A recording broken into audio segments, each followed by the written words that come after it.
Good afternoon, everyone, and welcome to our first Alumni Chat Series. My name is Aditya Shah. I'm a junior at Emory University, double majoring in economics and finance. At Romero Mentoring, I'm a community leader and also an equity research analyst for Romero Capital. Today, we have a very dynamic personality with us, Mr. Luis Romero, founder and CEO of Romero Mentoring and Romero Capital. How are you doing today, Mr. Romero? Well, I'm doing very well. Good to be with you. Yeah, that is great to hear.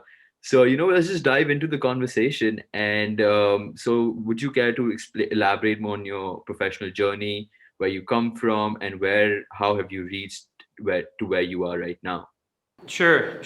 So, personally, I grew up in the Dominican Republic. I was actually born over there, migrated to the US when I was about 11 years old, and we migrated to the Bronx. I grew up basically in the Bronx, went to high school there. My dad was a taxi driver in the Bronx, and my mom was a stay at home mom.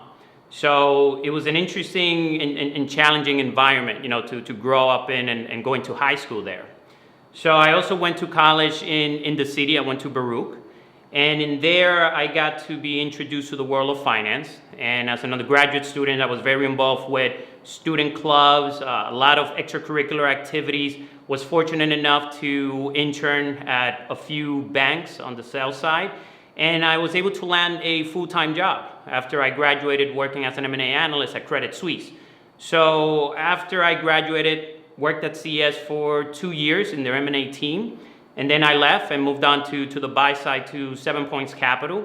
And at the time I was working with them, they had initially started with their trading desk. And I was the third person that they hired for the trading desk. And I did that for about a year. Then I left, worked on a startup in the food and beverage industry, where a lot of the initial ideas that I have for Romero Mentoring really came from that startup, which ultimately failed. And along that journey, I also became an instructor at the New York School of Finance, doing structured curriculums and programs for investment banking analysts and also private equity associates and hedge fund analysts. So a lot of the training experiences and the skill sets that I developed there really came from doing and conducting training programs for other full-time analysts. And during that process, I also started Romero Capital. And over the years of testing different investing strategies, putting together pitch books for middle market companies, I got to also work with undergraduate students. And in 2016, I started Romero Mentoring and basically just focused primarily on that. And Romero Mentoring has taken my career in a whole different trajectory. So that's pretty much my background in a nutshell. I mean that's great. That's a very inspiring story. A kid from Bronx making it up in Wall Street. I mean that's the American dream which people talk about. So Yeah, right now. I would say that I am fortunate to actually be living my own reality, my own dream that I've worked very hard to get to this point, but it hasn't been easy. It hasn't been an easy road, in any way. So hopefully I'll be able to share a little bit more of that as we continue with our conversation. 100%. So, I mean, the second question, which comes to my mind, is that why did you choose investment banking and not any other field in finance? There are several other fields like asset management, equity research. I mean, you mentioned that you went to sales and trading, but initially you were an investment banker. So why not any other field in within the finance industry, and why just specific investment banking? Yeah. No, in terms of the skill set really that you develop in banking, it's second to none. When I was in college, I traded all 4 years of school, testing different strategies myself because I was very passionate and interested about the stock market. But I did know that to have a solid foundation for me to start my career, the only way or the only place that I could get a lot of those skill set was going to be in investment banking. So personally, the reason why I decided to do investment banking was because of the modeling skill set that you develop, the presentation skills, the soft skills from putting together a pitch book, knowing how to present to a client, and also working with very smart people. In addition to that, the amount of projects that you get to work simultaneously, all at once with very tight deadline, is an experience that you normally don't get to see in any other areas of finance. So to really accelerate your learning, to develop or transform into a very capable, highly productive professional, investment banking was that place for me to develop all of those skills. And that was primarily the main reason why I did it. It was really to develop the skill set to be a highly productive and efficient professional after I left banking. So it was just a stepping stone for something else that I wanted to do, which paved the way for everything that I'm doing today. Yeah, so I think it seems like everything worked out for you. And so the third question is that, since you mentioned that it's a very, very fast-paced industry with, tight deadlines and multiple projects, working in that kind of an environment, how has that shaped you to become the person you are today? Mm-hmm, mm-hmm. So, I mean, just elaborate more on how investment banking, has helped you uh, identifying yourself actually and realizing who you are and what you've become. Yeah, that's a good question, and it allows me to reflect a little bit more on my experience of being an analyst. But look, it really comes down again to the skill sets, right? I'm able to juggle multiple projects all at once. I mean, when you really think about it, I always say that I'm running 3 to 4 businesses all at once. Romero Mentoring, Romero Capital, now Romero Research, and also managing my own educational portfolio for members in the community. So each one of those tasks is a job within itself. And the way I'm able to juggle all of these things at once is from being very organized. For example, every project that I'm working on has its own folder, and I have about 50 plus files in each one of those folders. And within that, there's subfolders that allows me to share with other members of the team to find the information quickly. And again, just being very highly organized. Also, the level of efficiency, whether it is working in Excel, in PowerPoint, putting together presentation in a very timely manner to have it ready for a team meeting or a team presentation. I mean, those were the skills that I've developed being an analyst that now has allowed me to do everything that I am doing today. And ultimately, I've become a very highly productive professional. And without having that investment banking background, I would not be able to do all of this. So it's a good experience to have. And that's how it has really shaped the person that I am today. You know, I've became more polished, but very highly efficient with all the work that I'm doing, and also mentoring and working with other students. So again, it's really just putting a solid foundation, a stepping stone for everything else that's going to come after your 2 years of being an investment banking analyst. Yeah, I mean, as they say, building is as good as its foundation. So, I mean, I think you've built a very solid foundation for yourself. Ex- ex- Exactly. It has definitely helped you in that process. So, you said that you joined investment banking in 2008 or 9, something around that time. 2008, right? Right during the whole financial crisis debacle, when that was happening, I was experiencing all of that. So in 2008 was when I first joined Credit Suisse as a full-time analyst. I mean, so I think one of the questions which I have for that is that you have seen this industry, which was like 10 years ago, and you're seeing this industry now. So, how do you think the industry has evolved, and what advice could you have for, the incoming analysts on how to, make a way for themselves in this really competitive industry? Mm-hmm, mm-hmm. So there's two ways I look at it, right? One is from the employer, the professional viewpoint, and then you have the student perspective into the industry. From the student perspective, I think the industry has gotten a lot more competitive because there's so much information online on learning some of the technical skills like financial modeling, learning how to value a company, learning how to prepare and formulate your own answers and responses during an interview. So there's a lot of information out there to help you prepare for a highly competitive space, which again is just getting more competitive every year because you are starting now to see, at least with Romero Mentoring, 17-year-old high school students develop the skill sets that I used to possess as a full-time analyst, obviously through our program and other programs out there. So they're starting earlier and it's getting more competitive.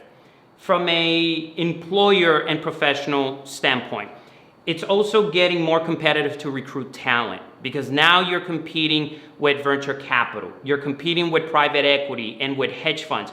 And a lot of these buy-side firms, now they're bypassing investment banks and they're going directly to college to recruit talent. And investment banks are also competing with big tech. Amazon, Facebook, Microsoft, they're competing for that talent. So it's just getting more competitive to recruit undergraduate students, which from the student perspective is an amazing advantage and opportunity to have, but you have to put in the work, you have to study, you have to prepare yourself the best way that you can so that all of these employers on the buy side, the sell side, and tech are competing for you. So the information now is widely accessible. There's a lot more programs and a lot more opportunities, but again, it's just getting more competitive. So that's how I've seen things shift since when I first started, because we didn't have social media at the level that we have it today. We had training programs, but not as widely accessible as it is today. So even though in my period, when I was an analyst, it was very competitive then, I see that as a lot more competitive today, but technology has made the information so much more widely accessible that if you're someone with determination and you have the work ethic, you'll be okay. Yeah. Yeah, I think so too. I mean, technology has made everything extremely accessible. And so just talking about technology right now, since AI has come into almost every field, how do you think the influx of technology is going to change or reshape the world of investment banking? And because AI has almost like sort of disrupted a lot of other industries. So how do you think this is going to play out for the investment banking? Yeah, that's an interesting question because it's not just investment banking, right? Within investment banking, I mean, we're seeing it right now with COVID, right? Working remotely, Zoom has allowed people to communicate in this fashion, the way you and I are conducting our conversation. And it's allowed businesses now to be more productive, especially in finance when people are working from home, and they also get to save on office space, which increases their margin from a business standpoint. But when you're really looking at other industries, what I'm realizing is it's just accelerating the business cycle a lot faster. For example, industries and businesses that were built in 30 years time frame are now being built in 50% less the amount of time it took them to build it. So now it could be 15 years or it could be 7 years. So whatever it took someone like, for example, LinkedIn to build in 15 years, it's gonna take someone like Snapchat maybe 7 years to make.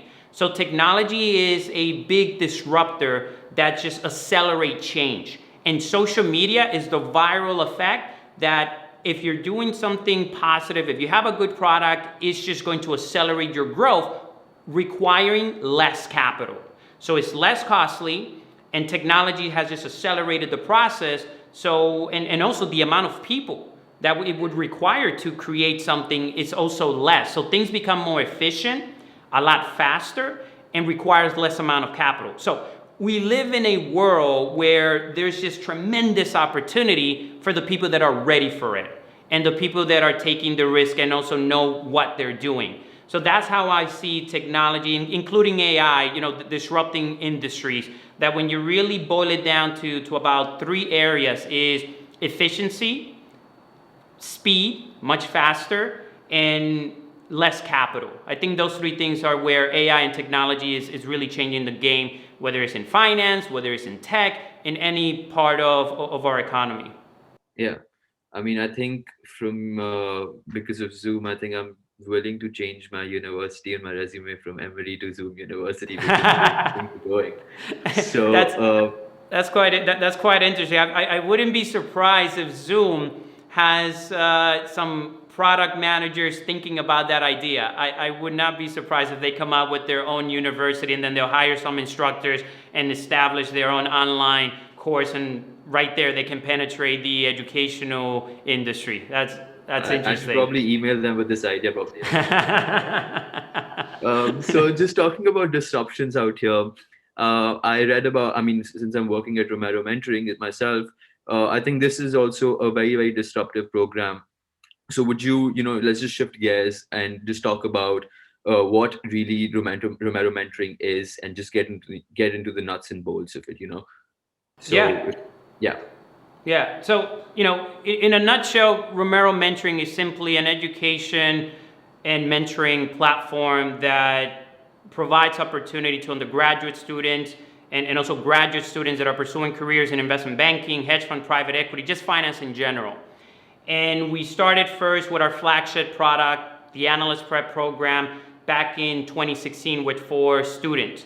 And fast forward to today, we've had over 220 students complete that program.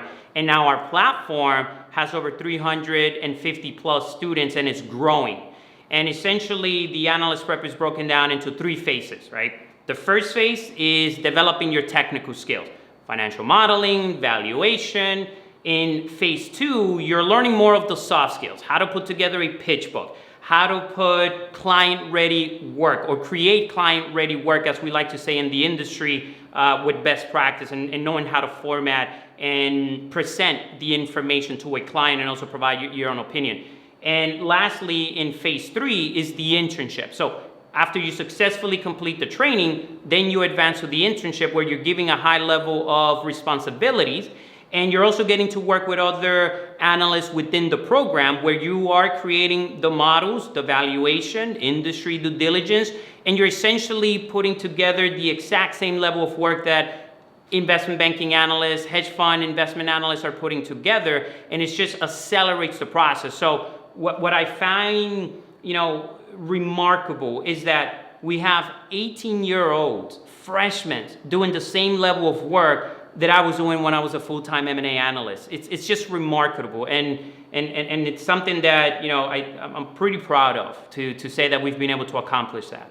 I mean, as you should be. I think this provides a great opportunity for employers as well, because they're gonna not they won't be able to waste a lot of time in trying to train incoming analysts, and if they just hire from you, they'll have like analysts already ready to get their hands dirty on the work. So I think this presents a great opportunity for Yeah. both the students and the employers. Yeah.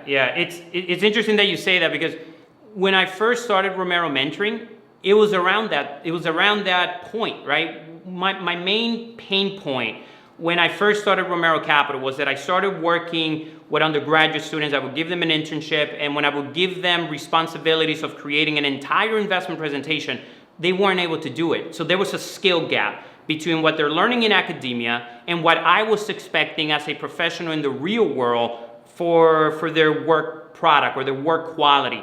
So I spent more time teaching them on how to do it correctly and fixing their work than making decisions from the presentations that they were producing. And that was the initial beginnings of Romero Mentoring. So it really came from an employer having a pain point of finding talent that was already well trained to do the job that I needed them to do. So I was essentially alleviating my own pain point.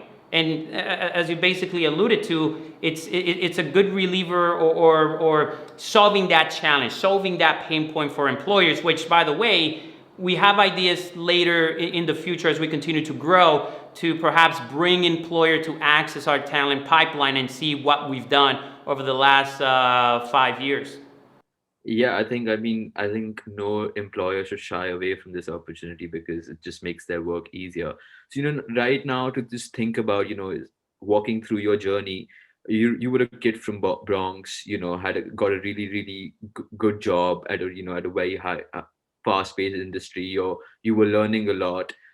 And so, why did you choose to leave this, fast-paced industry, high-paying job to become an entrepreneur? There's a huge risk. A lot of people, might just get happy and be like, I'm not willing to take this risk when I have a stable income coming in. So this is a huge risk for someone like you. So, I mean, why did you choose this trajectory? It's a good question. Look, honestly, it really, I always knew, right? Going into investment banking, I always knew I was only going to do it for 2 years. I always had in the back of my mind that I was going to leave. And once I was in that environment, in a corporate setting, especially coming from the Bronx, inner city kid, it was a culture shock for me to see how corporate America was. And it kind of gave me more reasons why I did not want to be in that space. And a lot of it really came from me wanting to create my own organization around my own culture, build my own team that shared the same mission, had the same purpose, but more importantly, we were helping each other out. We are sharing knowledge, and together we're competing against other organizations, and we'll go through the emotions, highs and lows, and we would win together. And a lot of that came from my baseball days. Before finance was something in my mind, I thought I was going to become a professional baseball player. I thought I was going to be a major league pitcher. I played high school baseball, and that was my dream and aspiration. So I had a rotator cuff injury. I also have a spur bone in my elbow, and that will require Tommy John surgery. So people that play baseball, they're familiar with Tommy John surgery.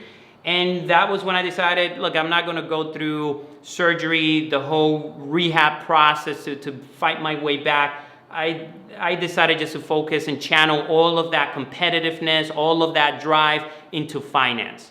And just playing baseball, winning championships, seeing how exciting that was. The euphoria of hitting a home run or winning a championship with your team. It's a very special and emotional feeling. It's like your natural high. Yeah. And a lot of people, they forget about that as they get older. And once life sink in, the reality of a work, mortgage, you have kids, the real responsibilities of providing for your family, takes away the human spirit, and it kind of presses you down, and you forget about those things.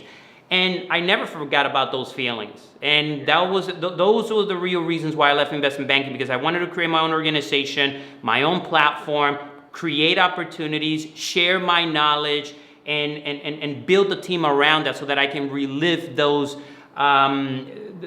feelings again, and also share it with members of my team. And those were really the main reasons. I mean, they couldn't pay me enough to stay in investment banking and give that up. And like you mentioned earlier, kid from the Bronx, building his own startup, did investment banking. It's like the American dream. Yeah, I mapped this out many years ago when I was an undergraduate student, and they couldn't pay me enough to give up on that dream. So those are really the main reasons why I decided to leave. Yeah, I mean, I think you're building a championship team right here with Romero Mentoring. So, I mean, just ready to get a ring in your finger now. Yeah, well, look, it wasn't easy to get to this point. It wasn't easy. When I first started, it was just me by myself, back in my bedroom in the Bronx, kind of being my incubator space, if you will, and it was just me. And then later, Paige came on board, so us two over the last 4 years, and then my tech team, and then my board member Carlos, who was actually a first-year analyst at Credit Suisse in M&A when I was an intern. I met him, he mentored me, and we stayed friends, throughout all these years. And he's seen the transition, he's seen the growth, and what we've been able to build Romero Mentoring. So now you're getting to experience and receive the benefits of all of those initial years that were very, very difficult. Not having the right backing, not having all of the capital, beta testing this concept to see if it worked, to see if there was an audience for it. So yeah, you guys are now benefiting and seeing the fruits of what we did over the last 4 years. And I'm glad we stuck to it, because now the next chapter of Romero Mentoring, with the platform that we have, I think it's just going to be, an amazing disruptor, I feel, to the industry. Uh-huh. I mean, just stepping off from the last bit you mentioned, where do you realistically see Romero Mentoring, 10 years down the line? I was just curious, Yeah, what's your plan like down the road 10 years? yeah. So look, number one is to go from where we have right now in terms of members, 350 plus, around 360 is the actual number. I do view this where we will have thousands of students that want to receive the education, learn the skill set early rather than later, okay? And they want to take responsibility, they want to take the initiative and matters into their own hands to learn the disciplines and the skills early. So that's number one. Build the membership base and the number of students to thousands. The second one is, as a byproduct to that, if we're providing a lot of value and people like what we're doing, then we're going to be rewarded with capital, right? Top line revenue will increase, then we'll have the revenue, we'll have the resources that we need to host and have our own venture capital entrepreneurship competition. And then it puts us in a position to back and support students that have amazing business concepts, right? So we could kind of become an incubator, and we could Shark Tank. yeah, So, and we can put capital behind that. So that's number two. Number three, I think that if we are successful, we might also be able to back emerging portfolio managers through the program that we've also created. And I'll be able to mentor them and guide them along their journey, but also back them with capital. And also any other businesses that we invest in, myself, Carlos, or as our team grows, I want to be able to create case studies around that. So Harvard is very well known for their case studies, and so is Wharton. But can we do that ourselves as Romero Mentoring being a case study on entrepreneurship, on creating a successful startup from nothing to something without being backed by venture capital? Can we make that into a master course and make it widely accessible to everyone in the community without having to pay a very expensive tuition price to learn the skill sets and the disciplines and the principles? That's where I view Romero Mentoring realistically over the next 10 years. And if we're successful, I think we could create an ecosystem where we have the talent, the students, the education pipeline of talent. We have the startups that we've invested in. We have the companies that we've provided growth capital. And within our platform, they can create jobs. They can create opportunities. They can showcase those businesses. And you could begin to see the beginning foundation or stages of perhaps another LinkedIn, but at the forefront is education for all of the members of our community, and then we can continue to provide opportunities in so many different areas and verticals within our economy. That's where I see Romero Mentoring over the next 10 years. If it happens, amazing. If it doesn't, at least we'll be able to still provide great content and education for our members. Yeah. And plus, I mean, trying out, as they say, 100% of the shots missed are not taken. 100% of the shots not taken are missed. So, I mean, you rather take the shot and Yeah, figure it out for yourself. exactly. It's like when I used to play baseball, right? I was very aggressive. I wanted to be at the plate, bases loaded, get me up there, give it to me. I just wanted to be up there and hit the ball, right? Sometimes I missed, sometimes I struck out, and that's fine. But the times that I got those hits and I came through for my team because I wanted to put that weight on my back, I like that pressure because that's how I learn, that's how I grow. And more importantly, I learn from my mistakes, and I will go back and study. Why did I strike out? Where did he got me? And that's just the attitude. And it's the same attitude that I'm applying to Romero Mentoring and my entrepreneurship career. Yeah. So talking about just the attitude and entrepreneurship, we see a lot of young people trying to venture out for themselves with their really, really unique business ideas, all over the world. So what advice do you have for these young entrepreneurs when they're starting out?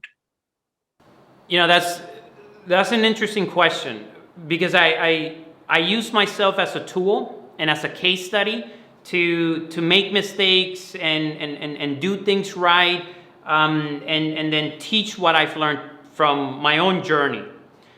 What I would say is look, don't be in a rush, right? Because you're putting a lot of pressure on yourself, and if you failed, it could be a mental blow to you, and some people will not recover from that. So don't be in a rush.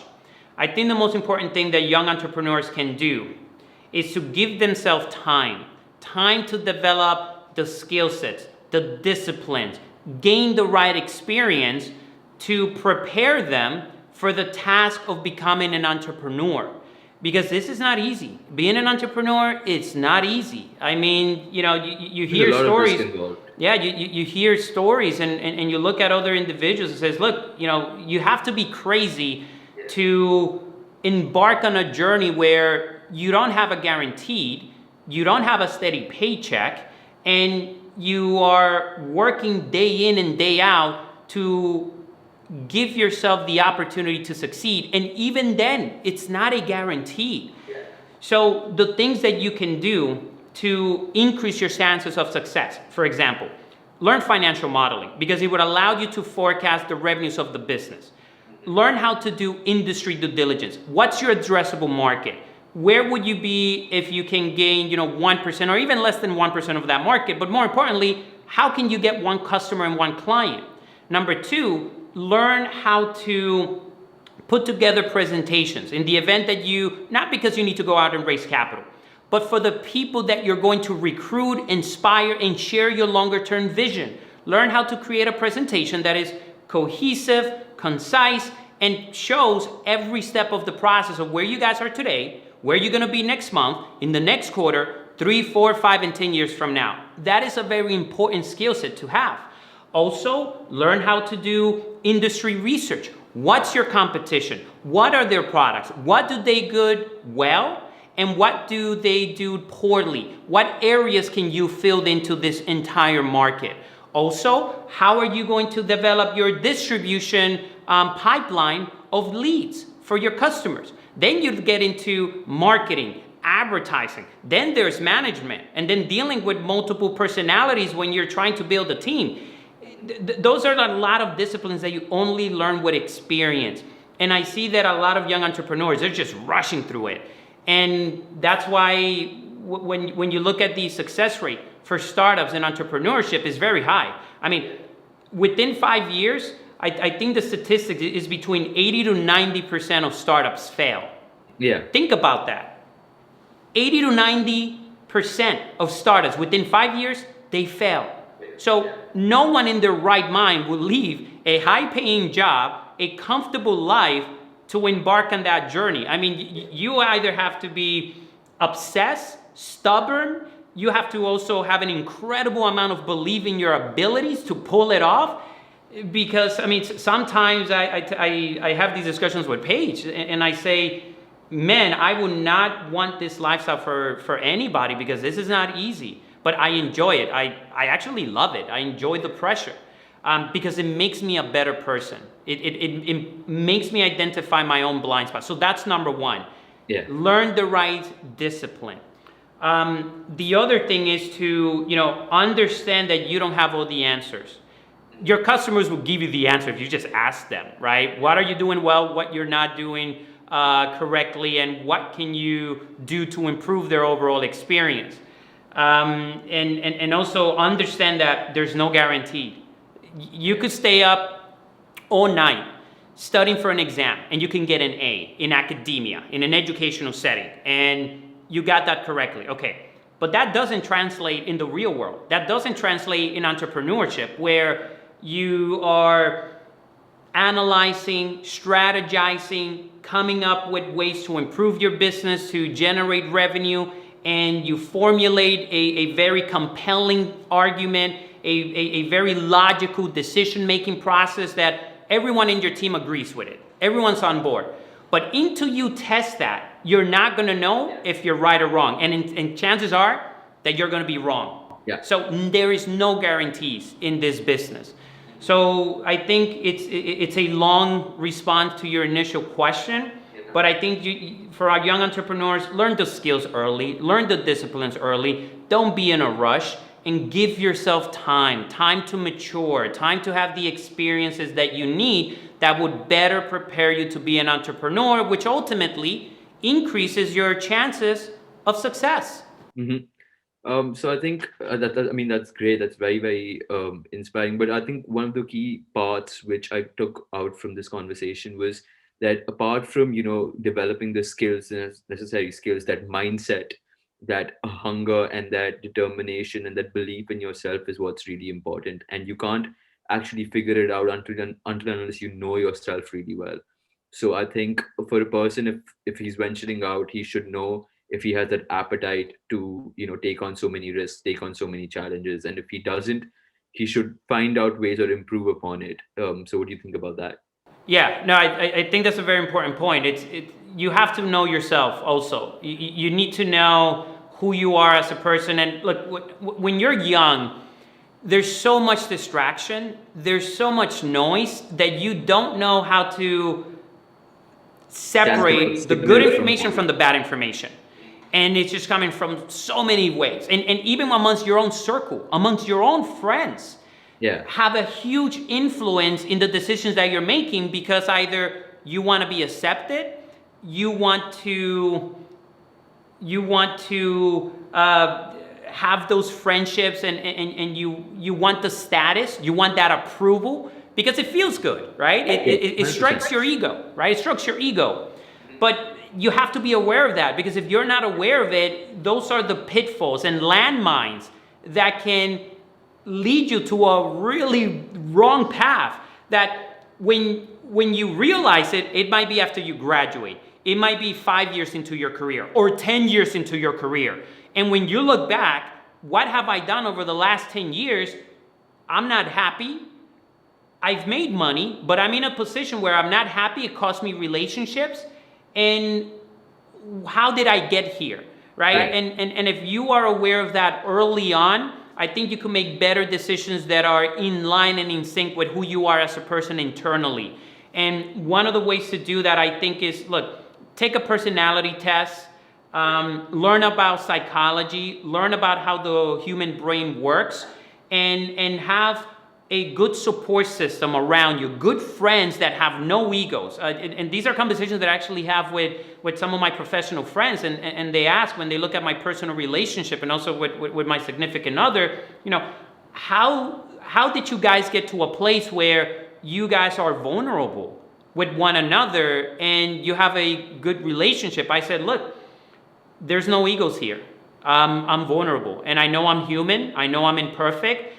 I know how the brain has a way of tricking us on believing what we want, because we want that instant gratification. We want to feel good, and then we want to be praised by others. You got to be aware of that stuff and just know how you respond. So you have to do more work on yourself internally than outside to satisfy other people. Right? Whether it's with career, they tell you what they want, what they need, the skill set. Okay, that's the easy part. Learning all these skill sets, that's the easy part. The hard part is looking within and doing a lot more work on yourself than you do for anyone else. Because once you know who you are, you will make decisions based on your own personal mission in life, your own purpose. And every decision that you make has to be in sync with who you are inside. And if it feels good, you'll be much better for it. You'll be happier. You'll make better decisions. And if you have the skill sets to also back it up, you're going to be a tremendous professional. And people will want to work with you, because you're someone that you have no egos, and you want people to learn, and you could use yourself as a tool to perhaps teach others, right? So that's what I have to say about that. And again, very important that you find out who you are as a person and just be vulnerable. And if you have your friends around you that they attack you, that they make you feel less of a person, and they're not lifting you up, they're bringing you down, cut it. Cut it immediately, and find the right people to surround yourself with. I call that now toxic energy. Yeah. And those are things that you realize sometimes when it's too late, when you're 35, when you're 40, when you're 45. And that's where you hear, the midlife crisis dilemma kicks in on a lot of adults. Hopefully the next generation learns it faster than the previous generation. And you guys are a lot more aware of it. But I'm seeing, because of social media, TikTok, and all this stuff, it's a lot of pollution for your mind. It's a lot of pollution for your brain. And I feel that the modern day battle is for your mind. So 100%. young professionals, you guys have to be aware of this stuff. Mm-hmm. So I think that is all the questions which I have for you. I mean, thank you so much for joining us, and it was great having you. This was a very enlightening conversation for me as a young professional, and I'm pretty sure Yeah. many others like me outside. Yeah. So yeah, thank you for Yeah. everyone for viewing this, and please do ensure that you check out Romero Mentoring. I think it's a great platform, and it could provide tremendous opportunities for you if you're interested in the field of finance or any other field in general, as Mr. Romero just mentioned. So yeah, thank you so much. Good, good. No, look, I appreciate it. I think this would give people a lot more insight into my background, my way of thinking, what I've created with Romero Mentoring, and the things that we're sharing within the community, and just how I'm using my experience, my career as a tool to just share it with other younger professionals that perhaps want to start in this industry, which, by the way, look, you won't see many individuals in the industry come out and help a lot of undergraduate students. And I'm trying to do it, in a way of creating a business around it as well. But it's more to continue to provide more opportunities, right? We're not backed by a VC, and a lot of it is just pure determination and just really wanting to leave a mark in the industry, and hopefully we can alleviate some of the culture where you're hearing right now a lot of analysts being pushed and working over 100 hours a week, and they're complaining Yeah, that they want more life work balance. I mean, we didn't have that when I was an analyst. But hopefully it can alleviate some of that and people can make the right decision. So this was enjoyable. I hope people enjoy it. I hope some people got to learn a little bit more about our program and some of the lessons that I've learned over my career. So this was good. I enjoyed it. Thank you. definitely. I'm sure they will. And thank you for having coming to our program and alumni chat series again. And yeah, All right, great. Thank you. Take care. bye. Bye.